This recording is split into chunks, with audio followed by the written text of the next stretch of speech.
স্বাগত। আজকের বাংলাদেশে আপনাদের সঙ্গে আছি আমি জাহিদ হোসেন। শেষ হলো নারায়ণগঞ্জ সিটি কর্পোরেশন নির্বাচন। প্রার্থীদের পাশাপাশি আলোচনায় এসেছে নির্বাচন প্রক্রিয়ার বিভিন্ন দিক। নারায়ণগঞ্জ সিটি কর্পোরেশন নির্বাচন কতটা প্রভাব জাতীয় নির্বাচনে পড়বে সে বিষয় নিয়েও আলোচনা হবে। আজ ভোটের পরীক্ষা। কথা বলতে আমাদের সঙ্গে স্টুডিওতে আছেন বিএনপি চেয়ারপারসনের উপদেষ্টা হাবিবুর রহমান হাবিব, আছেন আওয়ামী লীগের সাংগঠনিক সম্পাদক খালিদ মাহমুদ চৌধুরী এবং দৈনিক ইত্তেফাকের ব্যবস্থাপনা সম্পাদক আশিস সৈতম। স্বাগত আপনাদের। হাবিব ভাই, আপনার কাছে একটু জানতে চাই যে আজকে নির্বাচন সামগ্রিকভাবে কেমন দেখেছেন, কি ধরনের তথ্য আপনাদের কাছে এসেছে?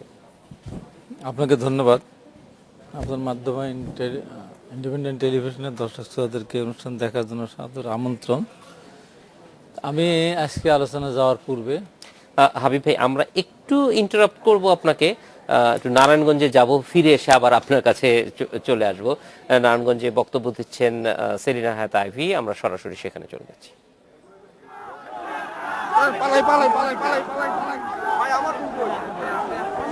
কিছুক্ষণ আগে আসলে তার বক্তব্য শেষ হয়ে গেছে, আমরা আবার আমার আলোচনায় ফিরে আসছি।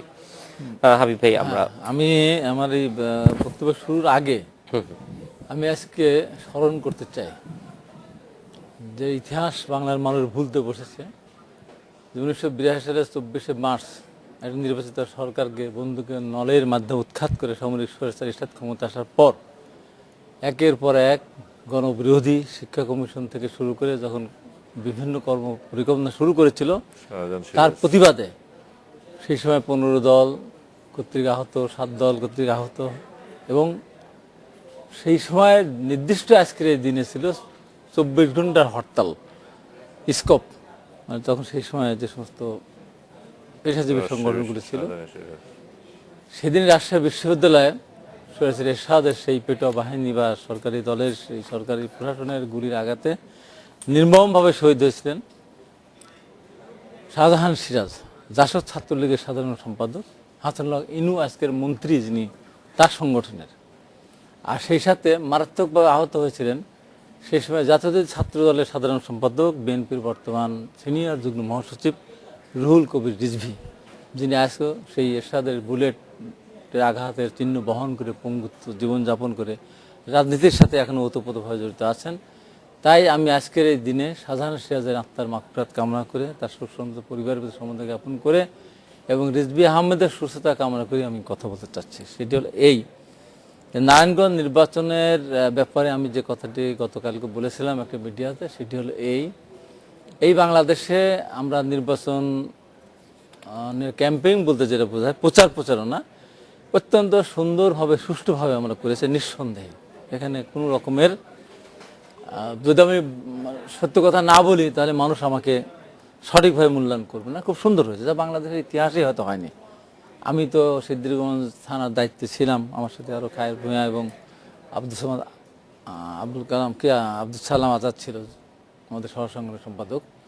10টি ওয়ার্ডে আমি গিয়েছি, অনেক জায়গায় মিছিলের সামনাসামনি হয়েছে, আওয়ামী লীগের প্রার্থীর মিছিলের সামনাসামনি হয়েছে, কোথাও কোনো ধরনের সংঘর্ষ বা কোনো কিছু হয় না। এটা সুন্দর একটা পরিবেশ ছিল, যেটা বাংলাদেশে অকল্পনীয় এই বর্তমানে এই পরিস্থিতিতে। এবং আজকে নির্বাচনে সারা দিনের যে নির্বাচনটা যেটা হয়েছে, যেহেতু এখন মিডিয়ার যুগ, মিডিয়ার মাধ্যমে এবং আমাদের ধরেন যেখানে এজেন্ট ছিল, সব কিছু মিলে আজকের নির্বাচনটা ভোট সমাপ্ত মানে যে সময় হয়েছে সেই সময় পর্যন্ত যদি আমি বলি, তাহলে ভোট গ্রহণ, নির্বাচনের ক্যাম্পিং অত্যন্ত সুন্দর হয়েছে। রেজাল্ট যেটা হয়েছে, রেজাল্টের ব্যাপারে বেসরকারিভাবে যেটা আমরা দেখলাম, সেটা আমাকে বলতে হলে আমাকে আরো সব কিছু জেনে বুঝে আমাকে বলতে হবে। অবশ্যই হাবিব ভাই, ফলাফলের ব্যাপারে আপনাদের নিশ্চয়ই আনুষ্ঠানিক প্রতিক্রিয়াও থাকবে, সেটি আমরা বুঝতে পারছি। খালিদ মাহমুদ চৌধুরী, আমরা যে জায়গাটা একটু গুরুত্ব দিতে চাই সেটা হচ্ছে যে ভোটের প্রক্রিয়া। হাবিব ভাই যেটি বলছিলেন যে যেইভাবে ভোটের আগে প্রতিদ্বন্দ্বী প্রার্থীগুলি একজন আরেকজনের প্রতি শ্রদ্ধাশীল ছিলেন এবং ভোটের মাঠে আচরণটা যেরকম ছিল সেটা সত্যিকার অর্থে আমরা এরকম প্রত্যাশা করি। তো নারায়ণগঞ্জের এই যে সাফল্যটা, নারায়ণগঞ্জবাসী এবং নারায়ণগঞ্জের প্রতিদ্বন্দ্বী যে প্রার্থী ছিলেন যেই দলেরই হোক, প্রত্যেকেরই কিন্তু এটার জন্য একটা অবশ্যই সাধুবাদ পাওয়ার কথা এবং তারা একটা বলা যায় যে বাংলাদেশের অনুসরণীয় একটি সুন্দর নির্বাচন আজকে আমাদেরকে উপহার দিয়েছে। এই জিনিসটি আসলে সামনের দিকে ভোট ব্যবস্থা, ভোট প্রক্রিয়াকে এগিয়ে নিতে কতটুকু সহায়ক রাখবে? ধন্যবাদ আপনাকে। সেটা হচ্ছে হাবিব ভাই যেটা দিয়ে শুরু করেছিলেন যে শাহজাহান সিরাজের কথা। শাহজাহান সিরাজ যখন মানে হত্যার শিকার হয় তখন আমরা কলেজের ছাত্র। শাহজাহান সিরাজের বাড়ি হচ্ছে দিনাজপুরে। তো আজকে আমরা সেই সময় আমরাও মাঠ পর্যায়ে কর্মী ছিলাম। তো আমরা তার শ্রদ্ধার সঙ্গে স্মরণ করি। আপনি যেটা বলছেন নারায়ণগঞ্জের এই ভোট আপনি যেভাবেই বলেন না কেন এটা একটা ইতিহাস সৃষ্টি হয়ে গেছে। আপনার এই নারায়ণগঞ্জে শুধু সাংবাদিকই ছিল প্রায় 1500, 1462 জন সাংবাদিক ছিলেন। তার মধ্যে আপনার টেলিভিশন সাংবাদিক ছিলেন 683 জন, 326 জন ছিলেন প্রিন্টিং মিডিয়া এবং 113 জন ছিলেন অনলাইন মিডিয়ার সাংবাদিক। তারপরে আপনার 16টি পর্যবেক্ষক দলের আপনার প্রায় 318 জন পর্যবেক্ষক ছিলেন, 2 জন বিদেশি। স্থানীয়ভাবে 9টি সংস্থার 113 জন, আবার এশিয়া ফাউন্ডেশন আরো 2 জন ছিল বিদেশি পর্যবেক্ষক। এবং সেখানে 7 জন মেয়র প্রার্থী ছিল, তাদের পুলিং এজেন্ট ছিলেন। এবং 27টি ওয়ার্ডে 156 জন কাউন্সিলর, তাদের পুলিং এজেন্ট ছিলেন। এবং 9টি সংরক্ষিত যে ওয়ার্ড, তাদের আপনার 38 জন প্রার্থীর হচ্ছে আপনার পুলিং এজেন্ট ছিলেন। এবং এই যে এতগুলো মানে জনবল বা এতগুলো চোখ, একজন মানুষও বা কেউ বলেনি যে নির্বাচনে এই জায়গায় একটু অনিয়ম হয়েছে। অথচ আপনি দেখেন গতকালকে নির্বাচনের আগেও আমরা অনেক ধরনের কিন্তু আশঙ্কার মধ্যে ছিলাম, অনেকে অনেক কথাই বলেছে। এবং যেটা না বললেই নয় যে এই নির্বাচনে সেনাবাহিনী দরকার, সেনাবাহিনী ছাড়া অবাধ নিরপেক্ষ নির্বাচন করা যাবে না। কিন্তু বর্তমান আইন শৃঙ্খলা রক্ষাকারী বাহিনী যেটা আছে, BGB, police, RAB, answer, BDB যারা আছেন, তারা কিন্তু প্রমাণ করে দিল যে আইন শৃঙ্খলা রক্ষা করার জন্য তারাই যথেষ্ট। এবং তারা এখানে কোনো ধরনের কোনো অবনতি ঘটেনি। এবং আমি আজকে আপনার বিকেলের দিকে নির্বাচন শেষ হওয়ার পরে আমি টেলিভিশনে বিএনপির পক্ষ থেকে রুহুল কবির রিজভী তিনি সাংবাদিকদের সঙ্গে কথা বলছিলেন, সেখানেও তিনি বলতে পারছিলেন না যে কোন বিষয়টা তিনি সমালোচনা করবেন, কোনো পয়েন্ট খুঁজে পাচ্ছিলেন না। তিনি তখন বললেন যে না, ভোট গণনা পর্যন্ত আমাদের অপেক্ষা করতে হবে। ভোট গণনা শেষ হয়ে গেছে, রেজাল্ট হয়ে গেছে। এবং আমাদের প্রার্থী আইভি বলেছিলেন যে যেই জিতুক আমরা সেটাকে মেনে নিব। এবং বিএনপির প্রার্থী যিনি ছিলেন তিনিও বলেছিলেন যে এখানে একটা ভালো জিনিস যে আমরা পেয়েছি, এটা দলমত নির্বিশেষে সকল ঊর্ধ্বে উঠে বলতে চাই যে ভালো প্রার্থী দিলে এবং গ্রহণযোগ্য প্রার্থী দিলে, যারা জনস্বার্থে কাজ করতে চায়, সে ধরনের প্রার্থী যদি নির্বাচনী যুদ্ধে থাকে, তাহলে নির্বাচন প্রার্থীরও একটা ভূমিকা থাকে গ্রহণযোগ্য করে তোলার ক্ষেত্রে। এখানে নারায়ণগঞ্জের প্রার্থীদেরকে অবশ্যই এখানে সাধুবাদ দিতে হবে এবং সে নারায়ণগঞ্জের জনগণকেও সাধুবাদ দিতে হবে যে তারা এইরকম একটি পরিস্থিতি, সকল মানে জল্পনা কল্পনা, সংখ্যা, ভয় সবকিছু উপেক্ষা করে তারা একটি সুন্দর একটি ভোট উপহার দিয়েছে। তো এখানে তাদেরকে উপহার দিতে হবে, আইন শৃঙ্খলা রক্ষাকারী বাহিনীকে ধন্যবাদ দিতে হবে। বিষয়টা হচ্ছে যে নির্বাচন, আপনি যেটা বললেন আগামী দিনে নির্বাচন, আমি মনে করি রাজনৈতিক দলগুলোর যদি সদিচ্ছা থাকে, রাজনৈতিক দলগুলো যদি মনে করে যে না আমরা নির্বাচনটাকে নির্বাচনের মতো করতে চাই, তাহলে কিন্তু সব নির্বাচনই নারায়ণগঞ্জের মতো হবে। আমরা নিশ্চয়ই সেই ব্যাপারে মনে করে যে না আমরা নির্বাচনের মতো করতে চাই না, তাহলে নির্বাচন 5ই জানুয়ারির মতো হইতে পারে, ঢাকা সিটি কর্পোরেশনের মতো হইতে পারে। রাজনৈতিক দলগুলোর উপর। খালিদ ভাই, আপনার কাছে ফিরে আসবো পরে। আমরা অবশ্যই এখান থেকে নতুন একটা যাত্রা শুরু হোক, সেটাই আমরা চাই। কারণ আমরা 5ই জানুয়ারি নির্বাচন নিশ্চয়ই আওয়ামী লীগও চায় না যে প্রতি বছর কোনো প্রতিদ্বন্দ্বী ছাড়া নির্বাচিত হয়ে আসুক তাদের, সেটা আমরা প্রতি বছর না, আমরা তখনও চাই না। অবশ্যই আমরা ফিরে আসবো সেই আলোচনায়। আশিস সৈকত, আপনি আজকে সাংবাদিক হিসেবে নারায়ণগঞ্জেও গিয়েছিলেন। একটু সামগ্রিকভাবে যেই তথ্যগুলি আমরা পাচ্ছি সেগুলি তো আছে, এবং আপনি দীর্ঘদিন নির্বাচন পর্যবেক্ষণ করছেন, সব মিলিয়ে এই নির্বাচনটিকে বিশিষ্ট বা আলাদা মনে হয়েছে কিনা? ধন্যবাদ জাহিদ। অনেকদিন পরে একটি ভালো নির্বাচন দেখার সুযোগ হয়েছিল আজ। গত 2-3 বছর যদি বলেন জাতীয় সংসদ নির্বাচন বাদ দিয়েও যদি পরবর্তী নির্বাচনগুলি যদি বলেন, সেই নির্বাচনগুলোতে আসলে সুখকর অভিজ্ঞতা ছিল না সাংবাদিক হিসাবে যদি বলেন। আজকে নির্বাচনটিতে সকালে কিন্তু ওই সিদ্ধিরগঞ্জে ঢুকেই মনে হয়েছে যে একটি ভালো নির্বাচন হচ্ছে বা হবে। আইন শৃঙ্খলা রক্ষাকারী বাহিনীর তাদের যে তৎপরতা এবং ভোট কেন্দ্রে প্রিজাইডিং অফিসার, পুলিং অফিসার, নির্বাহী ম্যাজিস্ট্রেট তাদের যে তৎপরতা, এবং এটি ছাপিয়েছিল মানুষের লাইন, মানুষের আগ্রহ। মানে বাঙালির যে বলে না যে ফেস্টিভভাবে নেয় যে কোনো নির্বাচন উৎসব মুখর, এবং সেই উৎসব মুখরতা ছিল একেবারেই চূড়ান্ত, মানে চূড়ান্ত প্রকাশ ছিল এই নির্বাচনে। আমরা তো মূলত আলোচনা করি মেয়র প্রার্থী নিয়ে, কিন্তু আসলে কিন্তু সেই ফেস্টিভটা এনে দিয়েছিল বেশি ওয়ার্ড কমিশনারের সমর্থকরা। তারা নানা রঙের ওই মার্কা প্রতীক মাথায় বেঁধে, মানে দলে দলে তারা মিছিল করে সমবেত হচ্ছিল, খাচ্ছিল, পাশে খিচুড়ি রান্না হচ্ছিল। আসলে একটা পুরো নারায়ণগঞ্জ নগরী, আপনি যদি বলেন যে বন্দর, নারায়ণগঞ্জ শহর, সিদ্ধিরগঞ্জ মিলে একটা উৎসবের আমেজ বিরাজ করছিল সারাদিন। এবং সেখানে কিন্তু অনেক দিন পরে আমি দেখেছি যে নৌকা এবং ধানের শীষ প্রতীকের মার্কা নিয়ে তারা পাশাপাশি ক্যাম্পেইন করেছে, পাশাপাশি ভোট চাইছে। একটি কেন্দ্রেও কিন্তু কোনো ধরনের সহিংস ঘটনা ঘটেনি।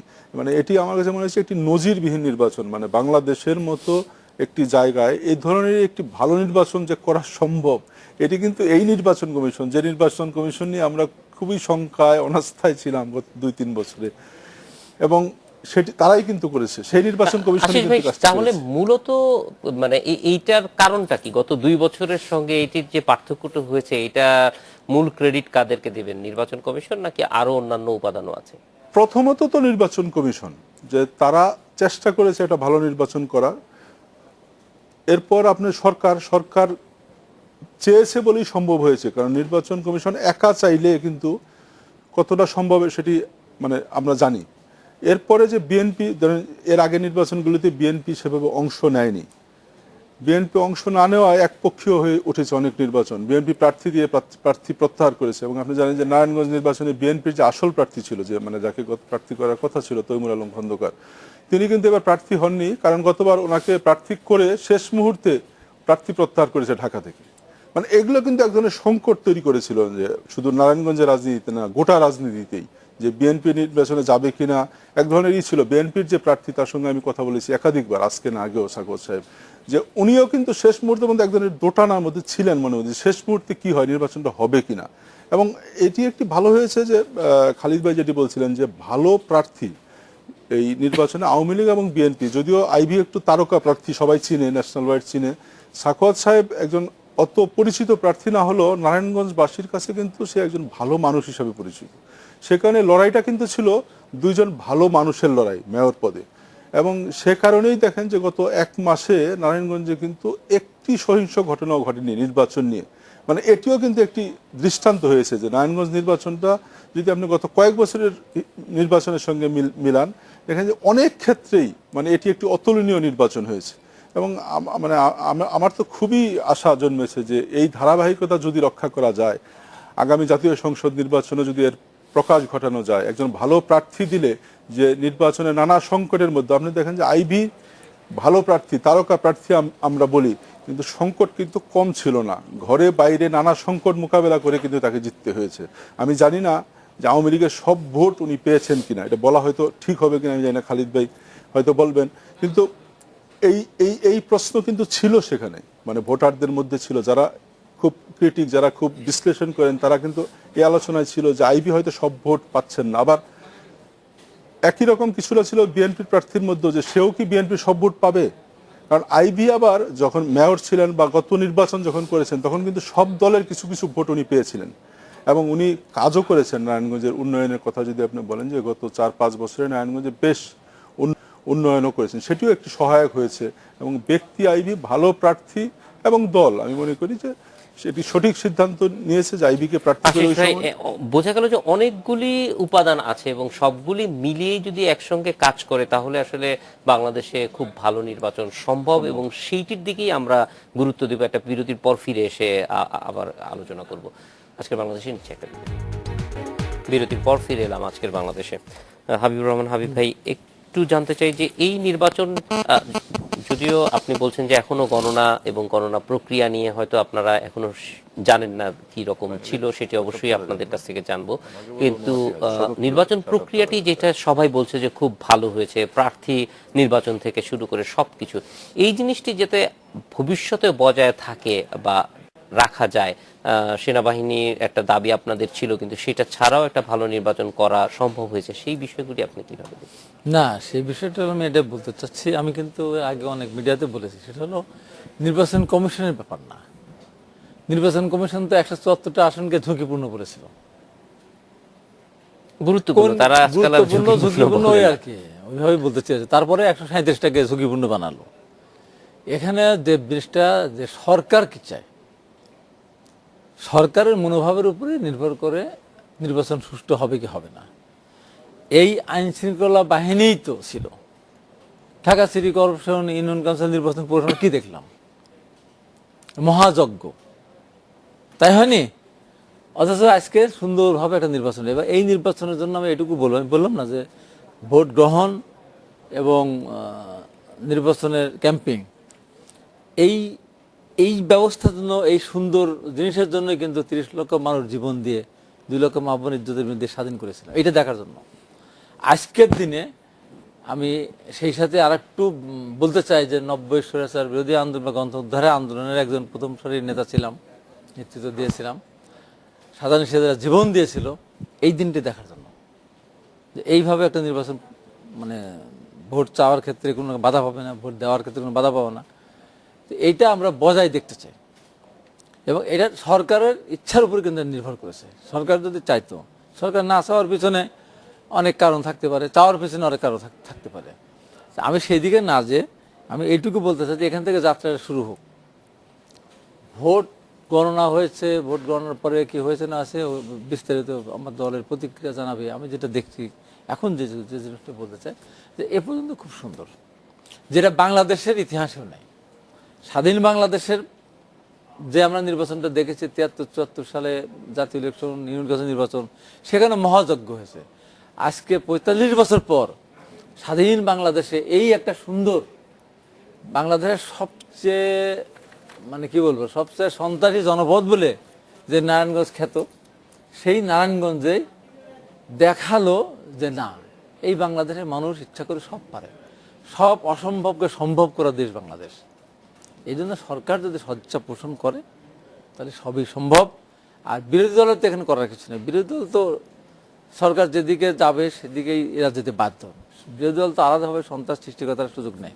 এবং এখানে দেখেন যে ভোট গণনার পর যে জিনিসটা, মানে যেটা আপনার বেসরকারিভাবে যেটা এসেছে, সেটা বিএনপির প্রার্থী প্রায় 1 লক্ষ মতো ভোট পেয়েছে। সেখানে এই প্রার্থী যেটা দেখালো আর কি। এখন এই ব্যাপারটা হলো কি, যে গাজীপুর সিটি কর্পোরেশন নির্বাচনও সেখানে বিএনপি 1 লক্ষর বেশি ভোটে জয়লাভ করেছিল। গাজীপুর যে নির্বাচনটা হলো, বিএনপি তার ক্ষমতা নাই, ক্ষমতার বাইরে ছিল। তারপরে সেই বাংলাদেশে চিন্তা করে যে এই যে আজকে যে ভোটটা গণনায় এখন যেটা বেসরকারি, যেটা বলছি, আমার নিজস্ব মতামত যেটা বলতে চাচ্ছি না, বেসরকারি, যে এই যে প্রতিনিয়ত যে কথাটা আসে, যে সরকারি মন্ত্রীরা বলে, বুদ্ধিজীবীরা টকশোতে বলে যে বিএনপি নাই, হারিয়ে গেছে, এই হচ্ছে সেই হচ্ছে, অনেক কথা বলে। কিন্তু আজকে সব কিছুর পরেও, মানে এখন যেটা সামনে, 1 লক্ষ ভোট তো কম না, অনেক ভোট। তারপরে স্থানীয় নির্বাচনের ক্ষেত্রে যেখানে যে প্রভাবটা পড়ার একটা কারণ, যেটা আমি বলে, ধরেন 63% ভোট কাস্ট হয়েছে। সিটি কর্পোরেশন নির্বাচন মিনিমাম 80% ভোট কাস্ট হওয়ার কথা। কারণ আমরা জাতীয় নির্বাচন দেখেছি 2008 সালে 96%, 98%, এবং ইউনিয়ন কাউন্সিল নির্বাচনে 60% ইউনিয়নে 80% উপরে ভোট কাস্ট হয়েছে। তার মানে সেটা সঠিক ছিল না। আর এটা যেটা হয়েছে, এখানে একটা যেটা আমি বলি, যে পরিবেশ অত্যন্ত সুন্দর ছিল, ভোট গ্রহণ সুন্দর হয়েছে, কিন্তু জনমনের ভিতরে, আমরা নেতারা আমাদের চোখে না দেখে জনগণের ভিতরে একটা আতঙ্ক ছিল। কোন আতঙ্ক? অজানা আতঙ্ক। কেন? অতীতে যে নির্বাচনগুলি হয়েছে সেই আশঙ্কায় অনেকে মানে দুলতেছিল যে কি না হয়, কি না হয়, যে কারণে যে বিএনপির পক্ষের যে ভোটাররা, সেই ভোটার ধরেন এখানে যদি 80% ভোট কাস্ট হতো, তাহলে 63 থেকে 80 কত, আরও 17%, আরও 17% ভোট কাস্ট হলে মানে এখন যে গণনায় বলছি সেই গণনার ভিতরে বিএনপির উপর প্রায় 1,20,000-30,000 কাছে চলে আসে। ফলে এখানে বোঝা যাচ্ছে যে এখানে একটা আতঙ্ক, একটা এই যে এই নির্বাচনটা হয়ে গেল, তো এরপর আর একটা নির্বাচন হলে জনগণের ভিতরে আতঙ্ক তখন থাকবে না। অনেকে মনে করছে যে দেখি না ভোট কি হয় তারপরে যাবো। অবশ্যই এটা আস্তে এবং আস্তে এবং আশায় এই দেখাটা অনেক ভালো হয়েছে। খালিদ মাহমুদ চৌধুরী, এই যে আতঙ্কের কথাটা, এই আতঙ্কের ব্যাপারটা গতকাল পর্যন্ত ছিল এবং স্বাভাবিকভাবে আমরা মনে করি যে যখন একটা জাতীয় নির্বাচনে যাবে তখন এই আতঙ্কটা মানে নারায়ণগঞ্জের মতোই যে খুব সহসা কেটে যাবে সেরকম না, কিন্তু এটা কাটানোর ক্ষেত্রে বিশেষ করে সরকারি দলের একটা বড় ভূমিকা পালন করার আছে, যাতে মানুষ নির্ভয়ে ভোট কেন্দ্রে যেতে পারে। না, আপনি ব্যাপারটা এত জটিল ভাবে দেখার বিষয় না। আতঙ্কটা কিন্তু ভোট দিতে যাবো এটা নিয়েছে। আতঙ্কটা ছিল যেটা আশিস শেখর যেটা বলার চেষ্টা করছে, দলগুলোর মধ্যে কিছু টানপোড়েন ছিল। এইখানে নৌকার ভোট নৌকায় যাবে কিনা, ধানের শীষে ভোট ধানের শীষে এইরকম এরকম ছিল, কিন্তু না ভোট কেন্দ্রে যেতে পারবো না। আমরা এটা আলোচনার জন্য হয়তো বলছি না, কারণ আওয়ামী লীগের ভিতরেও আমার কথাটা শেষ করতে দেন আপনি আমাকে। যে আতঙ্কটা কিন্তু ভোট কেন্দ্রে যেতে পারবেন। আপনি যদি সেরিনাথ আইবির যদি 11 নির্বাচনটা দেখেন, তখনও কিন্তু এরকম টান টান উত্তেজনা ছিল। তখনও সেনাবাহিনী সেরিনাথ আইবি চেয়েছিল, তখন বলেছিল জনগণই আমার সেনাবাহিনী, কিন্তু সেইটাও কিন্তু আইন শৃঙ্খলা রক্ষাকারী বাহিনী, কিন্তু সেটাও কিন্তু শান্তিপূর্ণ একটা মডেল নির্বাচন হয়েছিল। আমরা হয়তো একটু আমাদের দৃষ্টিটা শিখে হয়ে গেছে, কিন্তু সেই নির্বাচনও কিন্তু ভালো নির্বাচন হয়েছিল। এবং আপনি বললেন যে আতঙ্ক, এই যে হাবিব ভাই বললেন যে নারায়ণগঞ্জ একটা সন্ত্রাসের জনপদ হিসেবে চিহ্নিত, এইটার সঙ্গে আমি একমত না। নারায়ণগঞ্জ কখনোই সন্ত্রাসের জনপদ ছিল না। নারায়ণগঞ্জ আমি বলি এই পারসেপশন সবসময় না না না, আমার কথাটা শেষ করতে দিবেন তো আপনি আমাকে। আমার কথাটা শুনেন, আমার কথাটা শুনেন আপনি। এই নারায়ণগঞ্জ কিন্তু আদমজি জুট মিল, এই নারায়ণগঞ্জ থেকে কিন্তু আমাদের মুক্তিযুদ্ধের কিন্তু সংগ্রামের মিছিল রচিত হয়েছে। এই শামসুজ্জোহা বলেন, আপনার হচ্ছে চুনকা বলেন, তারাই কিন্তু এই মুক্তির যুদ্ধের স্বাধিকার আন্দোলনের সময় কিন্তু বিরাট বিরাট অবদান রেখেছে নারায়ণগঞ্জ। নারায়ণগঞ্জ সন্ত্রাসের জনপদ কখন হলো? যখন 1996 সালে যখন নারায়ণগঞ্জের কলঙ্কের যে তিলক যেটা ছিল, সেটা হচ্ছে এই যে নারায়ণগঞ্জ পল্লী টানবাজার, যখন এটা উচ্ছেদ করা হলো, সেই টানবাজারের দখলদারিত্ব বা নিয়ন্ত্রক কে ছিল? যুব দলের নেতা, বিএনপি নেতা জাকির খান। এই যখন টানবাজার উচ্ছেদ করা হলো, তখন এই শামীম ওসমানকে বলা হলো গডফাদার। শামীম ওসমান যখন গোলাম আজমের কুখ্যাত গোলাম আজমকে যখন নারায়ণগঞ্জে ব্যারিকেড দিলেন, তখন তাকে বলা হলো গডফাদার। এইখান থেকে কিন্তু নারায়ণগঞ্জ সন্ত্রাসের জনপদ তৈরি হওয়া শুরু হলো। তার আগের ইতিহাস আপনি দেখেন, নারায়ণগঞ্জ কিন্তু এরকম কখনো ছিল না। নারায়ণগঞ্জের কিন্তু একটা নিজস্ব সংস্কৃতি আছে। নারায়ণগঞ্জ কিন্তু ব্যবসা বাণিজ্য প্রাচ্যের ডান্ডি আমরা বলি, ব্যবসায়িকভাবে একটা উর্বর জায়গা। সেই জায়গাটাকে আমরা রাজনৈতিক ভাবে এটাকে সন্ত্রাসের জনপদ বানিয়ে দিলাম। কিন্তু একটা স্বাধীনতা বিরোধী একটা কুখ্যাত লোককে বিরোধিতা করা বা প্রতিহত করা কি এটা কি সন্ত্রাস? আপনার হচ্ছে এইরকম একটি জঘন্য অপরাধ যারা সংগঠিত করে, যেখানে ওইখানকার পরিবেশ বিপন্ন করে দিয়েছিল নারায়ণগঞ্জ, তাদেরকে উৎখাত করাটা কি সন্ত্রাস? এই যে খালিদ মাহমুদ, আমি জানি না 7 খুনের মতো ঘটনা যেখানে হয় সেখানে হবে তো হবে, সেটাকে আপনি বলবেন না সন্ত্রাসের জনপদ? আপনি বলবেন যে 7 খুনের মতো একটা ঘটনা ঢাকার শহরে বাংলাদেশে কোথায় হয়? আমি কিন্তু বর্তমানটার কথা বলি নাই। বর্তমান না, এটা তো খুব বেশি দূরের আমি সময় না। বর্তমানের কথাটা বলি নাই তো, এখন আসতেছি। আমি জানি না সন্ত্রাসের জনপদ যে নারায়ণগঞ্জ, এটা নিয়ে আমাদের মধ্যে বিতর্ক থাকতে পারে, কিন্তু এটা একটা লম্বা সময় ধরেই নারায়ণগঞ্জের নানান ঘটনা। আপনি বলেন বালুমহল নিয়ে নারায়ণগঞ্জে কি হয়, কি হয় বালুমহল নিয়ে, সেখানে ফেন্সিডিলের ব্যবসা আছে কি নাই, আপনি এইভাবে এত সহজ ব্যবসা তো সারা দেশব্যাপী মাদক একটা বিরাট ব্যাপার। মাদক এটা আপনি প্রত্যেকদিন ইয়াবা নিয়ে কথা বলছি, আমরা প্রত্যেকদিন ফেন্সিডিল নিয়ে কথা বলছি, প্রত্যেকদিন মাদক নিয়ে কথা বলছি। মাদক আমাদেরকে যুব সমাজকে ধ্বংস করে দিল, এটা তো আছেই।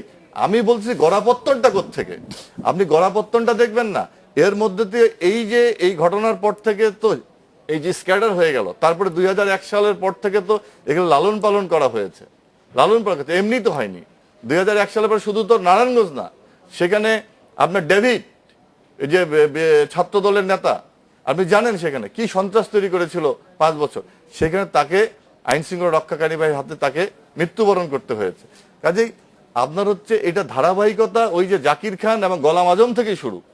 কাজে এই যে ব্যাপারটা হচ্ছে যে এখান থেকে এরকম অনেক গোষ্ঠী তৈরি হয়েছে। 2001 সালে রাষ্ট্রীয় পৃষ্ঠপোষকতা তৈরি করা হয়েছে। কাজে ওই বিষয়ে আমি যাচ্ছি না।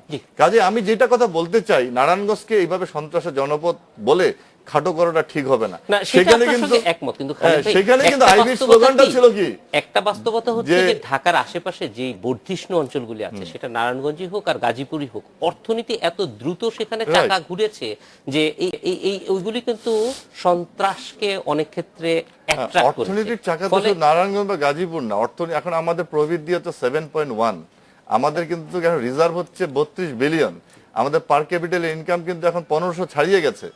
তো কাজেই আমরা তো বাংলাদেশ বসে না, আমরা কিন্তু এখন নিজস্ব অর্থায়নে পদ্মা সেতু করছি, আমাদের অর্থনীতি তো বসে নাই। সেই সবকিছু একই সঙ্গে ধরেন এই যে সেই জায়গাটায় আমাদের রাজনৈতিক দলগুলোর ভূমিকাটা একটা বিরাট গুরুত্বপূর্ণ বিষয়। আপনি সন্ত্রাস, আপনি ঢাকার সিটি কর্পোরেশন নির্বাচনটা কেন হলো না, কেন গন্ডগোল হয়ে গেল?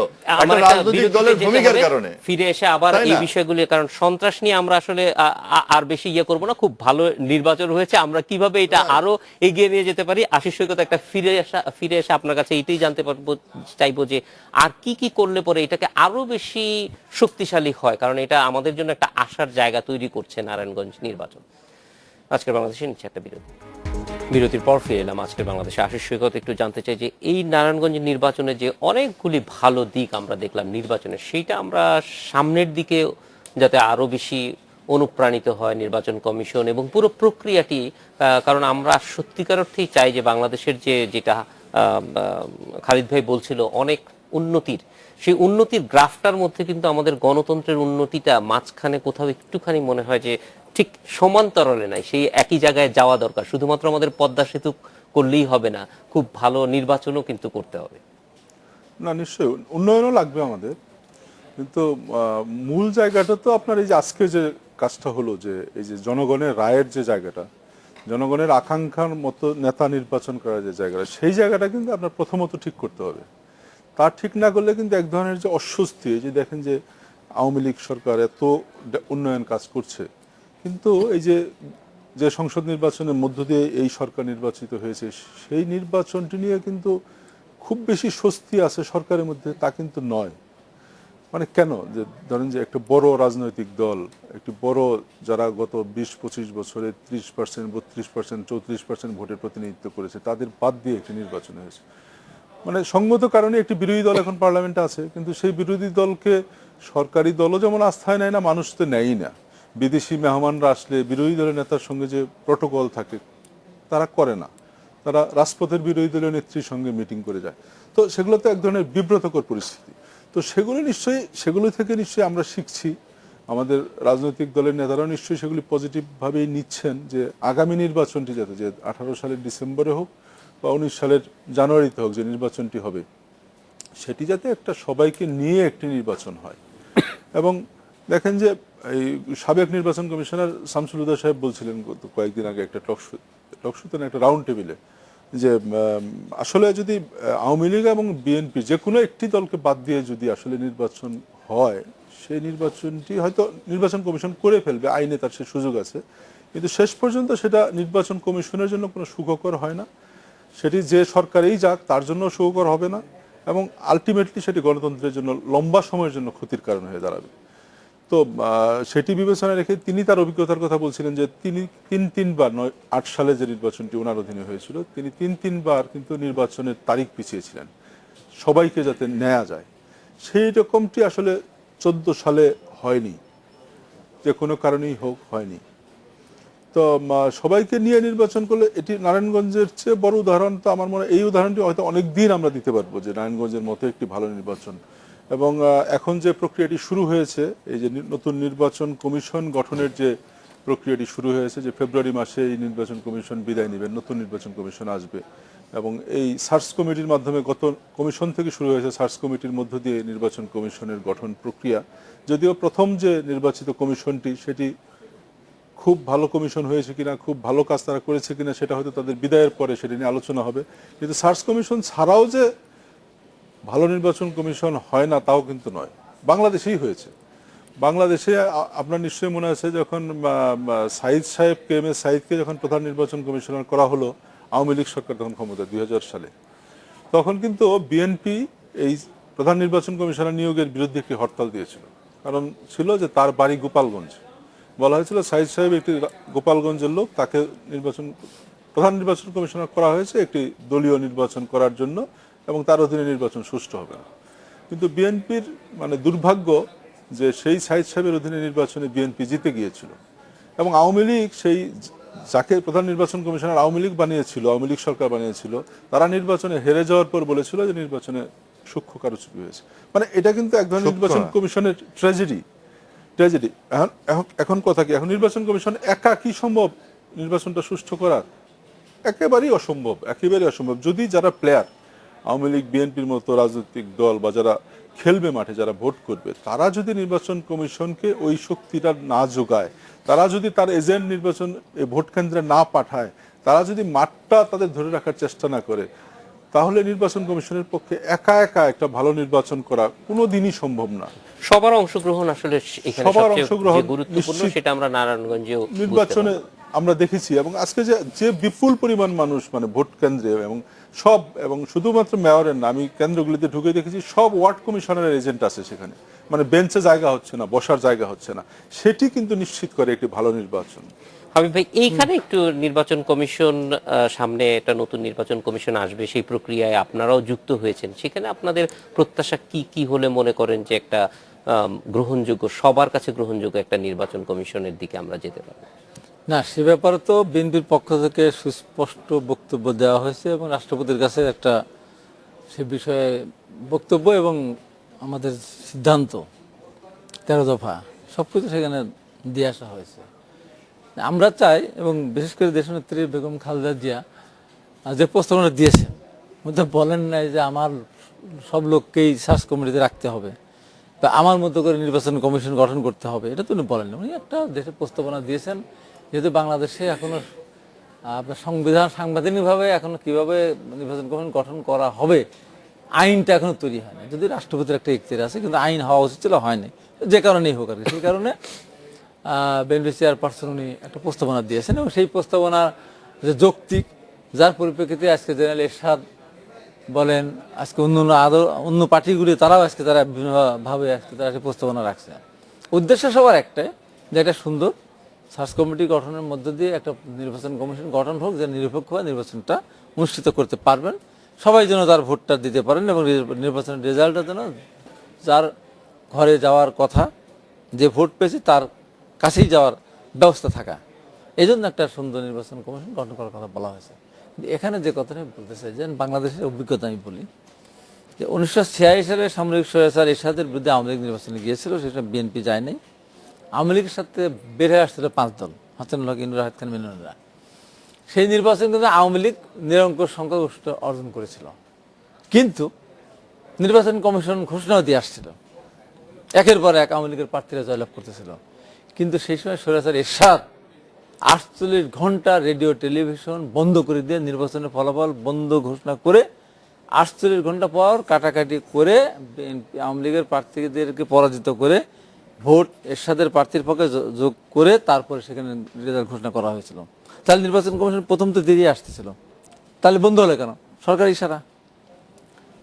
আমি বলতে চাচ্ছি যে এখানে সরকারের ইশারাটা হলো সবচেয়ে বড় ব্যাপার। জি, অবশ্যই হাবিব ভাই। এই জন্য আর আমি ওই কথাটা আমি বলছি যে নারায়ণগঞ্জকে আমার সন্ত্রাসী জনপদ আমি বলেছি, কারণ দীর্ঘদিন যাওয়াত পত্রপত্রিকা আপনি যে কথাটা বললেন যে 7 খুনের মতো এত একটা ঘটনা, তোকি হত্যা এবং এরকম নারায়ণগঞ্জে প্রতিনিয়ত, এবং এটা বিএনপির আমলে যে শুরু তা না, তখনও আমরা দেখেছি অবশ্যই এরকম অনেক কথাই আছে। তবে হঠাৎ করে আমার মনে হয় যে নিজের থেকে বলি, আমার মনে হয় খালেদ ভাই যেটা বলতে চাচ্ছিলেন সেটা হচ্ছে যে সন্ত্রাসের অনেক উপাদানই আছে, তবে এটার মধ্যে রাজনৈতিক কারণেও নারায়ণগঞ্জকে অনেক বেশি যেখানে ওই যে আপনি এই বললেন কালিমাটা আর্থিক নিতে যেখানে হয়েছে একটা অবস্থান থাকে না, আমি আমার কাছে তাই মনে হয়েছে। এই আমরা একটা বিরতির পর এই আপনার কাছে ঘটনাগুলো ফিরে ভুলে আসছি। যাচ্ছে। আজকে বাংলাদেশে একটা বিরতির পর ফিরে এলাম আজকের বাংলাদেশে। খালিদ মাহমুদ চৌধুরী, আপনার কাছে একটু জানতে চাই যে এই ভালো জিনিসটা কিভাবে আমরা ক্যারি ফরওয়ার্ড করতে পারি? না, এখানে দেখেন নির্বাচন কমিশনে কিছু করার নাই। নির্বাচন কমিশনের হচ্ছে আমরা স্টেক হোল্ডার হচ্ছে আমরা রাজনৈতিক দলগুলো যদি নির্বাচন কমিশনকে সহায়তা না করে, তাহলে নির্বাচন সুষ্ঠুভাবে করার কোনো সুযোগ নেই। নির্বাচন কমিশনকে এই যে আশিস ভাই বললেন যে এই নির্বাচন কমিশনে এই নির্বাচন কি করবে বলেন? 5 হাজার নির্বাচনে একটা প্রধান বিরোধী দল আমরা নির্বাচন করে কি করার আছে? বিরোধিতা করেছে। এই নির্বাচন থেকে যদি আমরা সরে যাই, নির্বাচনে যদি মাঝখানে যদি আমরা সমস্যা তৈরি করি, তাহলে তো নির্বাচন কমিশন আমাদের রাজনৈতিক দলগুলোকে এই জায়গাটায় আসতে হবে যে নির্বাচন কমিশনকে আমরা অনেকেই ভারতের সেশনের উদাহরণ দেয়। তো তিনি কি সফল হয়েছেন কিভাবে? তিনি রাজনৈতিক দলগুলো সহায়তা পেয়েছেন বলেই কিন্তু সফল হয়েছেন, এবং আজকে একটা সিস্টেম দাঁড়িয়ে গেছে। তা আমরা রাজনৈতিক দলগুলো যে এই জায়গায় আসি যে না, আমরা নির্বাচন কমিশন কে আমরা সহায়তা করব, এবং যে কথাটা আলোচনা করছিলেন যে নির্বাচন কমিশন গঠনের ক্ষেত্রে যে আইনটা, এই আইনটা প্রণয়ন করা দরকার, এটা খুব গুরুত্বপূর্ণ বিষয়।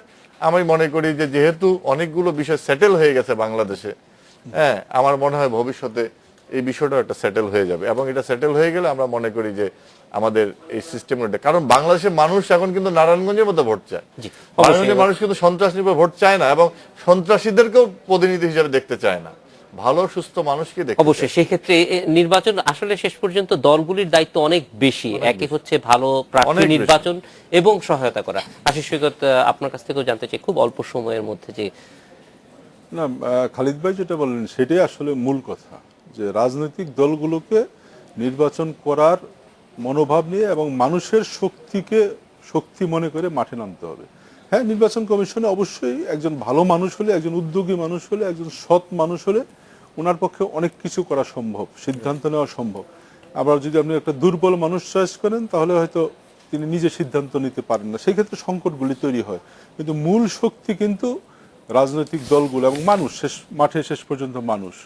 তো সেই জায়গাটি আমার মনে হয় যে খুব গুরুত্বপূর্ণ হবে যে নারায়ণগঞ্জ নির্বাচন থেকে আমাদের রাজনৈতিক দলগুলোকে অনেক কিছু হয়তো শেখার আছে আমার মনে হয়। যেটি একটা হলো যে ভালো প্রার্থী মনোনয়ন, সেটি একটি খুব গুরুত্বপূর্ণ বিষয়, এবং নির্বাচনে সক্রিয়ভাবে শুরু থেকে শেষ পর্যন্ত অংশগ্রহণ, যেটি বিএনপি অনেকদিন পরে এই নির্বাচনে করেছে, এবং ঢাকা থেকে তাদের কেন্দ্রীয় নেতারা গিয়ে তাদের কিছুটা সুবিধাজনক অবস্থান ছিল যে তারা সংসদে না থাকায়, সরকারে না থাকায় মন্ত্রী এমপি ছিলেন না, ফলে তারা সবাই প্রায় যেতে পেরেছেন বিরোধী দলের খালেদা জিয়া ছাড়া। আর আওয়ামী লীগ একটু সংকটে ছিল, মন্ত্রী এমপি থাকায় তাদের আইনের বিধিনিষেধের কারণে যেতে পারেননি। তো সেটি একটি কিন্তু ভালো দৃষ্টান্ত হয়েছে। আরেকটি বিষয় যেটা খালিদ ভাই যদি বললেন যে আইন করা, হ্যাঁ, সংবিধানে আইন করার কথা বলা আছে যে নির্বাচন কমিশনে একটা আইন করতে হবে। তো আইন আসলে অনেক আইন আমাদের দেশে জাহির আছে, আপনি জানেন। আইনটা আসলে বড় কোনো উপকারে লাগবে বলে আমার মনে হয় না। সেখানে যদি সবাই মিলে একটা ভালো লোক, একটা উদ্যোগী মানুষ যদি আমরা নির্বাচন কমিশনার বানাতে পারি, তাহলে ছোটখাটো প্রতিকূলতা যেগুলো থাকে এটা উনি ওভারকাম করতে পারবেন। সবার আসলে এইটি খালিদ ভাই যেটা বলছিলেন যে রাজনৈতিক দলগুলির সদিচ্ছা, রাজনৈতিক দলগুলির সদিচ্ছার ব্যাপার না, রাজনৈতিক দলগুলির সদিচ্ছার চেয়ে বড় সদিচ্ছা দরকার সরকারের। এই নির্বাচন কমিশনই তো, এই নির্বাচন কমিশনের অধীনে নির্বাচন করে বিএনপি সমস্ত সিটি কর্পোরেশন নির্বাচনগুলো জিতেছিলেন। এই নির্বাচন কমিশন থাকা অবস্থা না।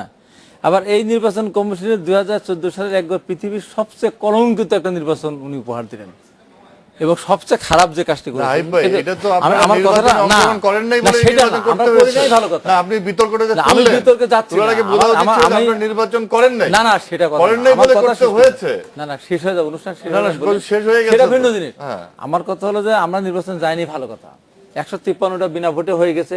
আপনি ভোট না করলে কি হবে? আমি 1:1 ভোট করে 2008 এ নির্বাচিত হয়েছি। আমার দরকার নাই, আমার প্রতিদ্বন্দ্বী প্রার্থী নির্বাচন করে নাই, আমি জিতে গেছি। আমি তো কথা বলিনি। এখন কথা হলো যে 153টা গেল, তারপর বাদ বাকি 147টা যে নির্বাচন হলো আসনে, সেখানে তো ভোট 5-7% বেশি হয়নি, আপনারা দেখেছেন। 48 ঘন্টা পরে এরশাদের সেই নির্বাচনের ফলাফল বন্ধ ঘোষণা করার পরে